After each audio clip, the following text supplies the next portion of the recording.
2-0 pour le TFC contre le FC Sochaux au deuxième tour de la Coupe de la Ligue.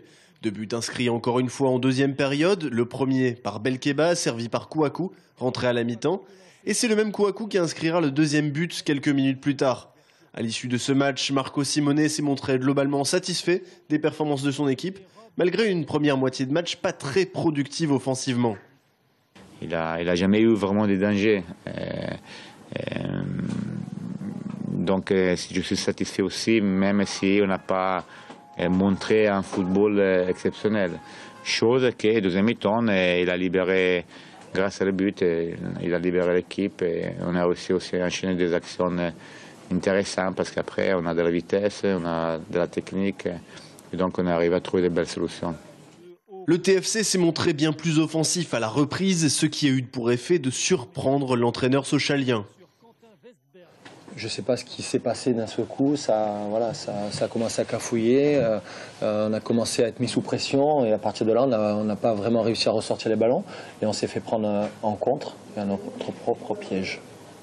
Pour l'instant, le TFC reste invaincu, reste à confirmer cette bonne série vendredi à Ajaccio pour la 5e journée de Ligue 2.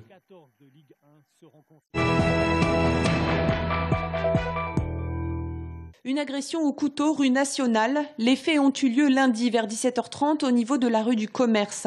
Alors qu'ils se promenaient, 2 touristes allemands sont pris à partie par un homme de 22 ans qui vient de sortir un couteau de cuisine de son sac. Ce dernier est rapidement maîtrisé par l'un des 2 touristes, alors que le second, âgé de 16 ans, vient d'être légèrement touché au visage par l'agresseur. À leur arrivée, les policiers constatent que cet homme tient des propos incohérents. En effet, ce Tourangeau souffre de troubles psychologiques et c'est sans raison apparente qu'il s'en serait pris aux 2 touristes. Ce dernier, inconnu des services de police, n'a pu être placé en garde à vue. Il a été placé d'office en hôpital psychiatrique. Les 2 touristes ont porté plainte. Il est 18h35 ce mardi lorsque les pompiers du Loir-et-Cher sont appelés pour l'incendie d'un poids lourd sur l'A10 en direction de Paris. Le camion qui transportait 23 tonnes de paille a pris feu pour des raisons encore inconnues.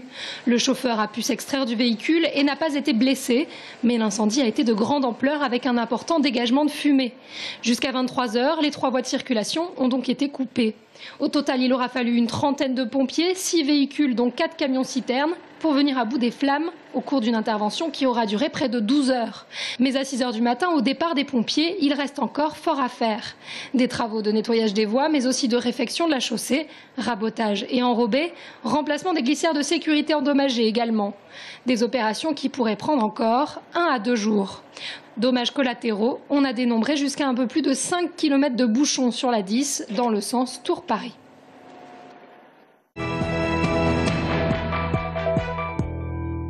Des températures estivales trop élevées, une glace qui fond et un système de refroidissement défaillant.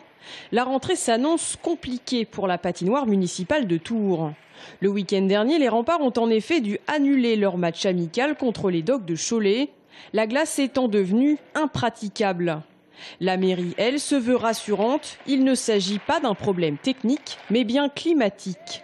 C'est une patinoire pas à ciel ouvert mais qui est sous un dôme, qui nécessite une température maximale d'utilisation aux alentours de 29 degrés. On a eu un pic de température sur 3 jours où la température n'est pas baissée pendant la nuit, ce qui a fait que le moteur a patiné un petit peu et ne pouvait pas produire de la glace. Maintenant, la piscine est ouverte et comme nous avons un système qui permet de basculer l'air chaud de la patinoire pour réchauffer la piscine, la semaine dernière, n'était pas en fonctionnement, à savoir que ce système-là permet de refroidir 5 fois mieux la mécanique de la patinoire au lieu que ça se fasse par une extraction en hauteur.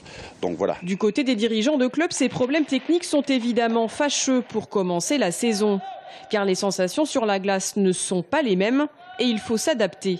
Donc la glace est plus molle, on n'a pas les mêmes sensations, ça va moins vite, le freinage, on dirait que ça creuse dans la glace, donc on est beaucoup moins habile, et puis après ça fait plein de petites bosses un peu partout, et puis donc le palais il saute, c'est pas lisse sur la glace. Mais bon, il faut s'adapter, il faut éviter de faire trop les virages, les freinages et tout, pour éviter d'abîmer la glace, pour que quand ils font un surfaçage après, et ça ne soit pas rempli d'eau. C'est vrai que ça nous a posé quelques soucis la semaine dernière parce qu'on avait déjà quelques flaques qui était là, mais le critère en fait c'est l'épaisseur de l'eau. Si l'eau est pas trop importante sur la glace, le palais peut circuler facilement, il n'est pas freiné, donc à partir de ce moment-là ça reste jouable. Cette semaine, les températures ont baissé et la glace reprend petit à petit sa texture initiale, à savoir ses 3 cm d'épaisseur. Le match des Remparts jeudi devrait donc bien avoir lieu.